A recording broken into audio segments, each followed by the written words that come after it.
जय हिंद साथियों उत्तर प्रदेश पुलिस री एग्जाम 2024 के लिए अति महत्वपूर्ण क्लास ध्यान रखिएगा। मानसिक अभिरुचि के अंतर्गत साथियों पुलिस प्रशासन प्रणाली जो आपसे 15 से 20 प्रश्न पूछे गए थे साथियों, उसी पैटर्न पर हम लोग क्लास ले रहे हैं। आइए साथियों स्टार्ट करते हैं, आज की क्लास का आगाज करते हैं। साथियों अंत तक आपको इस क्लास में जुड़े रहना है। आपके लिए साथियों, सिर्फ आपके लिए, जो भी बच्चा उत्तर प्रदेश पुलिस री एग्जाम की तैयारी कर रहा है, सिर्फ और सिर्फ उसके के लिए यह क्लास होगी। तो आइए पहले प्रश्न पर हम लोग डिस्कस करेंगे। हर एक प्रश्न साथियों परीक्षा में छपने वाला होगा। आइए देखिए, पहला प्रश्न ही कह रहा है, जब आप अपने कार्यालय के सभा कक्ष के पास से गुजर रहे होते हैं और आप देखते हैं, क्या देखते हैं, कि सभी पंखे चल रहे हैं व लाइटें जल रही हैं, ठीक है ना, जबकि सभा कक्ष में कोई नहीं है, तो ऐसी स्थिति में आपका निर्णय क्या होना चाहिए? निर्णय हमारा बिल्कुल साथियों पॉजिटिव वे में होना चाहिए। कैसे? देखिए, पहला निर्णय क्या है, मतलब ऑप्शन के हिसाब से हम लोग देखेंगे। पहला ऑप्शन क्या है, प्रभारी अधिकारी को रिपोर्ट करेंगे।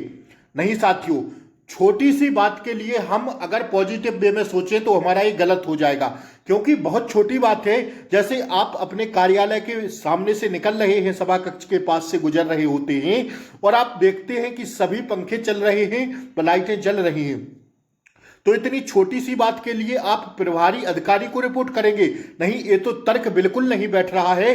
दूसरा पढ़िएगा, चपरासी को पंखे व लाइटें बंद करने के लिए कहेंगे? ये भी तर्क नहीं बैठ रहा है, क्योंकि चपरासी का काम तो है साथियों ये सब करना, लेकिन क्या चपरासी साथियों इसमें कह क्या रहा है? पहले प्रश्न में सुनिएगा, जबकि सभा कक्ष में कोई नहीं है।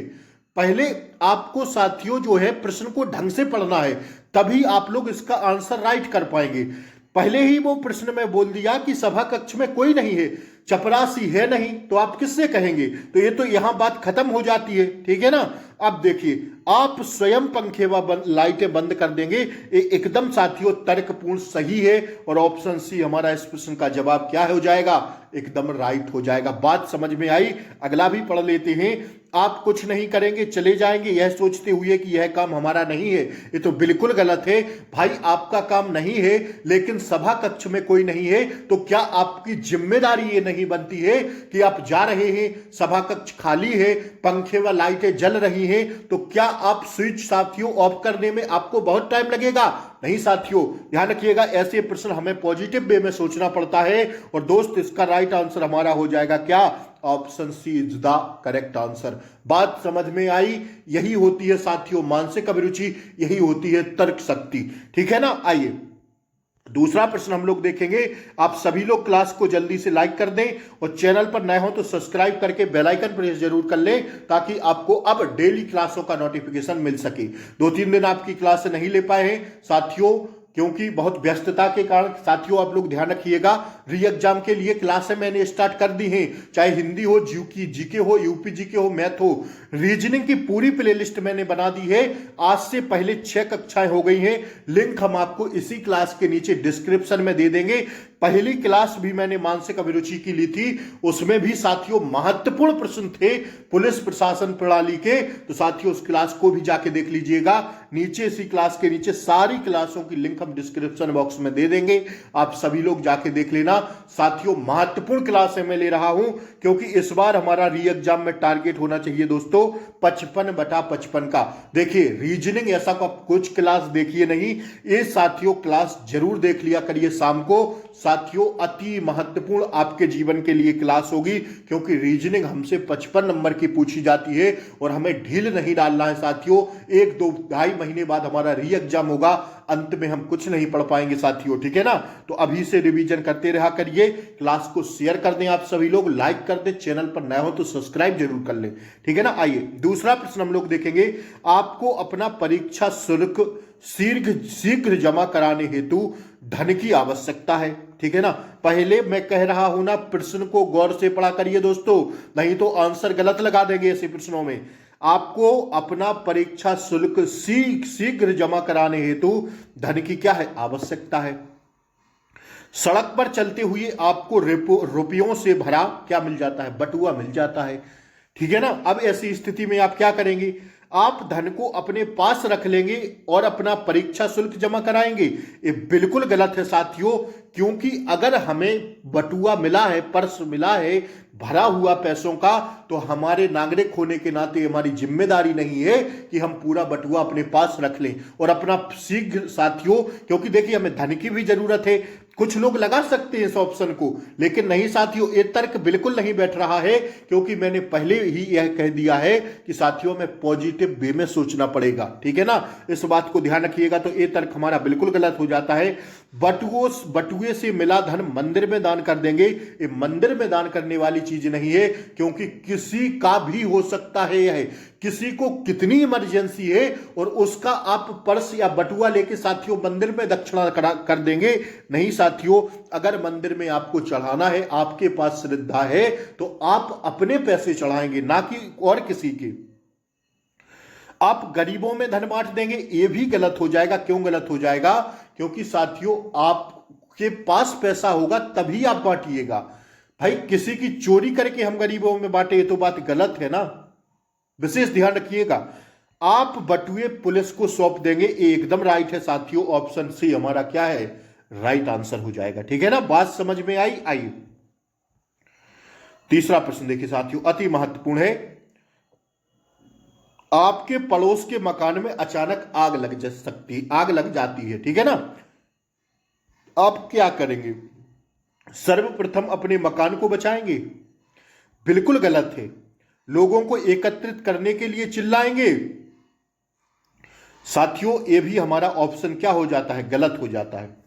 अग्निशमन दल को सूचित करेंगे? हां, ये तर्क बन सकता है कि हम अग्नि दल को सूचित करेंगे, लेकिन इससे पहले अगर ऑप्शन डी पर हम लोग झांक के देखेंगे तो आग बुझाने का प्रयास करेंगे। इसमें पहले इस लाइन को दे दिया है क्या साथियों? आग बुझाने का प्रयास करेंगे।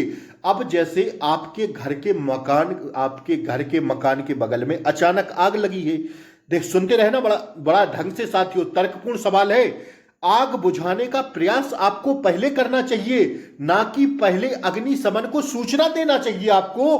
क्यों नहीं देना चाहिए? क्योंकि एक नागरिक होने के नाते आपका यह कर्तव्य है साथियों कि पहले आप क्या करेंगे? आग बुझाने का प्रयास करेंगे। और अगर ऑप्शन डी को हम लोग नहीं झांक के देखते तो हम लोग ये लगा देते ऑप्शन सी, और हमारा क्या हो जाता? गलत हो जाता। क्योंकि ऑप्शन डी को जरा गौर से सुनिएगा, आग बुझाने का प्रयास करेंगे तथा अग्निशमन दल को सूचित करेंगे। पहले तो हम दौड़ के जाएंगे और जितना हमसे हो सकता है उतना हम प्रयास करेंगे। प्रयास करना पड़ेगा हमें पॉजिटिव वे में। अगर हम लोग सोचते हैं, ऑप्शन डी हमारा दोस्त क्या हो जाएगा? राइट आंसर हो जाएगा। बात समझ में आई? ठीक है ना। वैसे ऑप्शन ए भी हो सकता था, लेकिन साथियों अगर हम लोग ऑप्शन डी को पढ़ लेते हैं तो आग बुझाने का प्रयास करेंगे पहले, तब जाके हम अग्निशमन दल है उसको सूचित करेंगे, ठीक है ना। अगर आग बुझाने का प्रयास के नहीं किए, पहले देखे कि भैया आग लग गई है हमारे मोहल्ले में, अब हम सीधा फोन मिला रहे हैं अग्निशमन दल को, ये तो बात नहीं बनती है ना। पहले निकलेंगे, देखेंगे क्या बहुत ज्यादा आग लगी है तभी बुलाएंगे, छोटा मोटा होगा तो हम ही बुझाने का प्रयास कर देंगे। ऑप्शन डी हमारा क्या हो जाएगा? राइट आंसर हो जाएगा, ठीक है ना। विशेष ध्यान रखिए। आइए इस प्रश्न को देखिए जरा क्या कह रहा है। कार्यालय जाते समय आप एक व्यक्ति को सड़क पर क्या पड़ा देखते हैं जिसे किसी द्विपहिया वाहन ने टक्कर मार दी है, ठीक है ना। आपको समय पर कार्यालय पहुंचने की जल्दी है। देखिए अब देखिए ना, तर्क है, आप सुनिएगा जरा गौर से। कार्यालय जाते समय आप एक व्यक्ति को सड़क पर पड़ा देखते हैं जिसे किसी द्विपहिया वाहन ने टक्कर मार दी थी, ठीक है ना। आप कार्यालय जाते समय आप किसी व्यक्ति को सड़क पर पड़ा देखते हैं, मतलब किसी का एक्सीडेंट हो गया है, मतलब द्विपहिया वाहन ने उसे टक्कर मार दी है। आपको समय पर कार्यालय पहुंचने के लिए जल्दी है। जो आपको कार्यालय जा रहे हैं उसके लिए भी आपकी जल्दी है, क्योंकि आपको एक आवश्यक बैठक में भाग लेना है। देखिए कितना तर्क लगा रहा है। कार्यालय पहुंचने के लिए भी जल्दी है क्योंकि आपको एक वहां पर भी आवश्यक कार्य में भाग लेना है। ऐसी स्थिति में आप क्या करेंगे? फंसेंगे कि नहीं फंसेंगे क्वेश्चन में? सुनिएगा।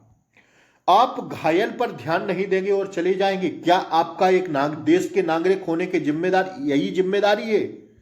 ये बिल्कुल गलत है साथियों, क्योंकि आप घायल पर ध्यान नहीं देंगे और चले जाएंगे। ये कोई तर्क बैठ रहा है क्वेश्चन के हिसाब से, प्रश्न के हिसाब से बिल्कुल तर्क नहीं बैठ रहा है, क्योंकि घायल व्यक्ति है साथियों, वो एक अगर सोचिएगा तो मरने की कगार पर है। क्या ऐसी स्थिति में आप उसे छोड़कर चले जाएंगे, ध्यान ही नहीं देंगे उस पर? नहीं, ये तो गलत है। सिर्फ घटना की सूचना टेलीफोन द्वारा पुलिस को दे देंगे, ये भी साथियों गलत है। क्या है? ये भी गलत है। आप दूसरे से घायल को अस्पताल ले जाने के लिए कहेंगे, ये भी एकदम गलत है। क्यों गलत है? क्योंकि भाई कौन ले जाएगा? अगर आप नहीं ले जा रहे हैं तो दूसरा क्यों ले जाएगा? भाई आप अगर नागरिक हैं देश के तो दूसरा भी नागरिक है, और अगर आप किसी की मदद नहीं कर सकते तो दूसरा क्यों करेगा? अगर आप किसी की मदद करने के लिए आगे खड़े होंगे तभी जाके दूसरे लोग भी मदद करने के लिए तैयार रहेंगे। तो ऐसी स्थिति में हमें क्या लगाना है दोस्त? राइट आंसर, आप घायल को अस्पताल ले जाएंगे। कितना भी जरूरी आपका काम रहे साथियों, किसी के जीवन के साथ खिलवाड़ नहीं कर सकते ना हम। भाई आप कितने भी इमरजेंसी में जा रहे हो, लेकिन अगर कोई ऐसी स्थिति में फंसा है साथियों, तो उसे हम पहले तो अस्पताल ले जाएंगे, ठीक है? बाद में जो होगा देखा जाएगा। तो ऑप्शन सी हमारा क्या हो जाएगा? राइट आंसर हो जाएगा। बात समझ में आ रही है? आइए पांचवा प्रश्न देखने की कोशिश करिएगा, महत्वपूर्ण प्रश्न है। आपकी बहन एक प्रतियोगी परीक्षा में बैठ रही है, मतलब कंपटीशन के एग्जाम में बैठ रही है, समझ लीजिए पुलिस की परीक्षा में ही बैठ रही है। आपको इस परीक्षा के एक प्रश्न पत्र का निर्माता नियुक्त किया जाता है, मतलब एग्जाम जो पेपर सेटर है आपको वो नियुक्त किया जाता है पेपर बनाने के लिए। ऐसे में आप क्या करेंगे? बताइए बताइए, जल्दी से बताइए। आपकी बहन एक प्रतियोगी परीक्षा में बैठ रही है, आपको एक परीक्षा के एक प्रश्न पत्र का निर्माता नियुक्त किया जाता है। ऐसे में आप क्या करेंगे? क्या निर्णय लेंगे? नियुक्ति को स्वीकार करेंगे तथा प्रश्न पत्र बनाएंगे? यदि, सुनिएगा गौर से, यदि आपकी बहन उस परीक्षा में शामिल हो रही है जिसके एक प्रश्न पत्र को आपका निर्माता नियुक्त किया जाता है, तो आप ऐसी स्थिति में आपका नैतिक दायित्व है कि आप इसकी नियुक्ति अस्वीकार कर दें। क्या कर दें भैया? अस्वीकार कर दें, ठीक है? क्या कर दें? अस्वीकार कर दें, और साथियों तथा प्रश्न पत्र ना बनाएं। कौन सा राइट आंसर हो जाएगा? ऑप्शन बी वाला हमारा एकदम क्या हो जाएगा दोस्त? राइट आंसर हो जाएगा। आप सारे मामले को गोपनीय रखेंगे? ऐसा हो ही नहीं सकता साथियों। भाई रख सकते हैं, लेकिन अगर बाई चांस किसी ने पेपर देख लिया, आपकी बहन बैठ रही है मेरे भाई, तो आप क्या करेंगे? नियुक्ति को अस्वीकार कर देंगे तथा प्रश्न पत्र नहीं बनाएंगे। ऑप्शन बी हमारा क्या होगा? राइट आंसर हो जाएगा, ठीक है? बात समझ में आई? आइए देखिए, कहीं भी डाउट आपको लगा करे तो आप लोग कमेंट बॉक्स में पूछ लिया करिए। आप सभी के लिए कमेंट बॉक्स खुला रहता है। आप सभी लोग क्लास को जल्दी से लाइक कर दें, ठीक है? छोटी छोटी मैं क्लासें आपको दे रहा हूं इस टाइम, ठीक है ना? तो आप सब लोग चैनल को सब्सक्राइब कर लें, ठीक है ना? विशेष ध्यान रखिए इसका, और क्लास को शेयर जरूर कर दें। अगर क्लास अच्छी लग रही हो दोस्तों तो शेयर कर दें, ठीक है? क्योंकि मोटिवेशन का कारण आप लोग ही रहते हैं, और आप लोग अगर थोड़ी जनसंख्या नहीं बढ़ाएंगे तो साथियों कैसे काम चलेगा, ठीक है ना? री एग्जाम के लिए क्लासें चल रही हैं, आप लोग जरूर पढ़ते रहा करिए, क्योंकि एग्जाम आपका कभी भी हो सकता है। बाद में सिर्फ हमें पछताने के अलावा कुछ मिलेगा नहीं। जिस प्रकार इस बार पछताए हैं, इसी बार हमें फिर से पछताने का मौका नहीं चाहिए। तो हमें जी जान लगाना पड़ेगा, मेहनत करनी पड़ेगी साथियों, तभी जाके हमारे शरीर पर इस बार वर्दी होगी, ठीक है? आपको एक सहायक की आवश्यकता है। आपको साक्षरता के लिए युवकों में से चुनाव करने के लिए कहा गया है। आप चुनेंगे किसे चुनेंगे बताइए? ऐसे व्यक्ति को जो शारीरिक दृष्टि से मजबूत हो? बिल्कुल गलत है। आपको एक सहायक की आवश्यकता है। आप किसी फील्ड में हैं, उसके लिए आपको एक सहायक की आवश्यकता है। तो ऐसे व्यक्ति को जो शरीर से मजबूत हो, इसका कोई तर्क ही नहीं बैठ रहा है। हो सकता है कागजी कार्य के लिए, तो उससे शरीर का क्या लेना देना भाई? तो ये तो गलत हो गया। ऐसे व्यक्ति को जो शारीरिक और मानसिक दोनों दृष्टियों से मजबूत हो, ये भी गलत है। ऐसे व्यक्ति को जो सिर्फ चतुर एवं खूबसूरत हो, खूबसूरत कहां से आ गया में, खूबसूरत का तो कुछ वो ही नहीं है, क्योंकि खूबसूरत से मतलब का यहां पर प्रतियोगिता थोड़ी हो रही है कि हमें दिखाना है किसी को कि खूबसूरती क्या होती है, बिल्कुल गलत है। ऐसे व्यक्ति को जो ईमानदार हो, चाहे शारीरिक दृष्टि से कमजोर हो, उसे हम रख लेंगे किस पर, सहायक के लिए, ठीक है। तो ऑप्शन डी हमारा क्या हो जाएगा, इसका एकदम राइट आंसर हो जाएगा, ठीक है ना। ऐसे व्यक्ति को जो ईमानदार हो, चाहे शारीरिक दृष्टि से क्या हो, कमजोर हो, तो हम उसी को रख लेंगे, ठीक है ना। ऑप्शन डी हमारा क्या हो जाएगा, एकदम राइट आंसर हो जाएगा, ठीक है दोस्त। आइए बड़े हम लोग आगे, आइए देखिएगा अगला प्रश्न, देखिए 7वां। निर्णय लेने की प्रक्रिया का प्रथम चरण निम्न में से कौन सा है। देखिए जो निर्णय लिया जाता है, निर्णय क्षमता जो हमारी होती है, तो उसका जो होता है साथियों, प्रथम चरण क्या होता है। देखिए जब हम निर्णय लेते हैं साथियों, तो जो हमारा प्रथम चरण होता है वो क्या होता है, देखिए ना, किसी समस्या के संदर्भ में उसके समाधान हेतु निर्णय लेने की प्रक्रिया का सबसे पहला चरण होता है समस्या को पहचानना। क्या होता है, समस्या को पहचानना व चिन्हित करना, ठीक है, ठीक है ना। पहले हम समस्या पहचाने तो तब तो हम उसके बारे में निर्णय लें। निर्णय लेने की प्रक्रिया का प्रथम चरण निम्न में से क्या होता है। क्या निर्णय के मापदंडों का विकास के बारे में तो हम तब सोचेंगे, तब निर्णय ले लेंगे। मानदंड भार का आवंटन ये भी गलत हो जाएगा, विकल्पों का विश्लेषण ये भी गलत हो जाएगा। समस्या को पहचानना, पहले हम समस्या तो पहचाने कि समस्या है क्या, निर्णय के लिए चिन्हित करें उसे, इसके बाद हम किसी चीज का निर्णय ले सकते हैं। तो साथियों प्रथम चरण यही है, क्या है, ऑप्शन डी हमारा राइट आंसर हो जाएगा, ठीक है दोस्त। बात समझ में आ रही है। आइए, निर्णय लेते समय निम्नलिखित में से किन कारकों को ध्यान में रखते हैं। तथ्य को, कानूनी सीमाएं को, कार्यक्रम की प्रकृति को, या ये सभी। तो ध्यान रखिएगा साथियों, ऐसे इसमें साथियों किसी परिस्थिति या समस्या के संदर्भ में निर्णय लेते समय संबंधित तथ्यों को भी ध्यान में रखा जाता है, कानूनी सीमाओं को भी ध्यान में रखा जाता है, और दोस्त कार्यक्रम की प्रकृति को भी ध्यान में रखा जाता है। इसके बाद हम लोग निर्णय लेते हैं। तो ये सभी हमारा क्या हो जाएगा साथियों, राइट आंसर हो जाएगा। ऑप्शन डी इसका क्या हो जाएगा दोस्त, राइट आंसर हो जाएगा। बात समझ में आ रही है। आइए इस प्रश्न को देखिए, थोड़ा छोटा करेंगे क्योंकि बड़ा प्रश्न है, आप समझने का प्रयास करिएगा जरा गौर से, ठीक है ना। आइए 9वां प्रश्न आपकी स्क्रीन पर आ गया है, देखिएगा, आंसर दीजिए आप सभी लोग जल्दी से। आपको अपने राज्य पुलिस सेवा पद के साक्षात्कार हेतु उपस्थित होने के लिए आमंत्रित किया गया है। आप रेलवे स्टेशन पहुंचते हैं, पर टिकट खिड़की पर लंबी कतार देखते हैं। ट्रेन रवाना होने को है, आप बिना टिकट लिए ही गाड़ी में बैठ जाते हैं। अपने डिब्बे में टिकट जांचकर्ता को प्रविष्ट होते देख आप निश्चय करते हैं क्या निश्चय करेंगे। देखिए अगर समझ में नहीं आया हो तो हम आपको सीधा सा बता देते हैं। आप अपने राज्य पुलिस सेवा पद के साक्षात्कार हेतु, आप अपनी पुलिस की परीक्षा के साक्षात्कार के लिए जा रहे हैं, और भैया आप रेलवे स्टेशन पहुंचते हैं, पर क्या होता है, टिकट खिड़की की लंबी कतार देखते हैं। ट्रेन आ गई है, ठीक है ना, ट्रेन रवाना होने को है, आप बिना टिकट लिए गाड़ी में बैठ जाते हैं, क्योंकि भाई साक्षात्कार के लिए पहुंचना है। तो आप बिना टिकट लिए क्या करते हैं, गाड़ी में बैठ जाते हैं। और साथियों अपने डिब्बे में टिकट जांचकर्ता को प्रविष्ट होते हुए देख, मतलब टीसी को देखते हुए आप क्या करते हैं, निश्चित करते हैं क्या, शौचालय में छिपने का। ये तो बिल्कुल गलत है भाई, टीसी आ रहा है तो शौचालय में छिपेंगे, एकदम गलत है। लोग करते हैं लेकिन करना नहीं चाहिए, ठीक है ना। टिकट जांचकर्ता से हस्ताक्षर में सम्मिलित होने की आवश्यकता के आधार पर बिना टिकट यात्रा करने देने के लिए आवेदन का, ऑप्शन बी क्या होगा, ऑप्शन बी भी हमारा गलत हो जाएगा। अपने को कानूनी कार्यवाही के लिए प्रस्तुत करने का, हाँ ऑप्शन सी इसका क्या हो जाएगा, राइट आंसर हो जाएगा। आप कहेंगे, उनसे रिक्वेस्ट करेंगे सर से कि अपने को कानूनी कार्यवाही के लिए प्रस्तुत करने का, भले ही आप साक्षात्कार के लिए जा रहे हैं, लेकिन टिकट जांचकर्ता से झगड़ा प्रारंभ करने का, ये तो गलत हो जाएगा। भाई झगड़ा क्यों करेंगे, अपने को कानूनी कार्रवाई के लिए प्रस्तुत करने का जो भी फाइन आइन वगैरह है वो ले लीजिए सर।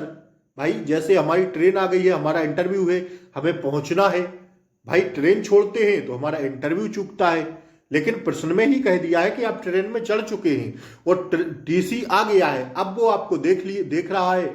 अब ऐसी स्थिति में आप क्या करेंगे? तो ऐसी स्थिति में साथियों हम जो कानूनी कार्रवाई के अनुसार जो हमारा काम है वो हम करेंगे। भाई फाइन लगा दीजिए भाई, ठीक है ना। ऑप्शन सी अगर हम लोग देखें तो हमारा क्या हो जाएगा? राइट आंसर हो जाएगा। आइए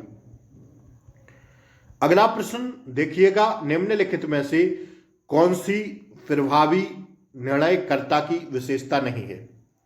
बताइए, निम्नलिखित में से कौन सी प्रभावी निर्णयकर्ता की विशेषता नहीं है? पहल, व्यापकता, लचीलापन या साथियों मंदान्धता। तो इसका राइट आंसर क्या हो जाएगा? मदान्धता। बताइए इसका क्या होगा राइट आंसर? इसका साथियों यही नहीं होगा, ठीक है ना, क्योंकि प्रश्नगत देखिए ना, किसी परिस्थिति या समस्या के संदर्भ में प्रभावी निर्णय लेने के लिए निर्णयहर्ता की पहल, व्यापकता और लचीलेपन की विशेषताएं होनी चाहिए, जबकि मतान्धता प्रभावी निर्णयकर्ता की विशेषता नहीं है। तो यही विशेषता नहीं है, ये तीनों थी साथियों, ठीक है। ऑप्शन डी हमारा क्या है? राइट आंसर है। साथियों आज की क्लास यही समाप्त करते हैं, ठीक है ना। 10 प्रश्न मैंने आपको बताए। आप बताइएगा जरा आप लोग कितना प्रश्न इसमें से सही कर पाए, कमेंट बॉक्स में जरूर लिखें। और क्लास अच्छी लगी हो तो लाइक शेयर सब्सक्राइब जरूर करें। इससे पहले मैंने एक क्लास करा दी है साथियों, लगभग उसमें हमने 40 प्रश्न कराए थे। इसी क्लास के नीचे डिस्क्रिप्शन बॉक्स में देख लेना। तो कुल मिला के हमारे मानसिक अभिरुचि के 50 प्रश्न समाप्त हो गए हैं। इसी क्लास के नीचे जाएंगे, सिर्फ आपके लिए लिखा होगा उसमें थंबनेल में, ठीक है ना। 40 प्रश्न हम लोग उस क्लास में डिस्कशन कर चुके थे। आज दूसरी क्लास थी हमारी, हो सकता है हम इस पर और भी क्लासें लें, लेकिन रीजनिंग की हमारी साथियों रोज रात 8 बजे क्लासें चल रही हैं। आप जरूर जुड़िएगा और चैनल को सब्सक्राइब करके रखें। री एग्जाम तक आपको फायदा होगा साथियों चैनल से, तो चैनल को ज्यादा से ज्यादा सपोर्ट करिए। नमस्कार साथियों, शुभ रात्रि, मिलते हैं फिर कल संडे है भैया, ध्यान रखिएगा। तो आप सभी के लिए प्रैक्टिस सेट, जोरदार प्रैक्टिस सेट आएगा, उसमें शामिल जरूर होइएगा। नमस्कार, जय हिंद साथियों, नमस्कार।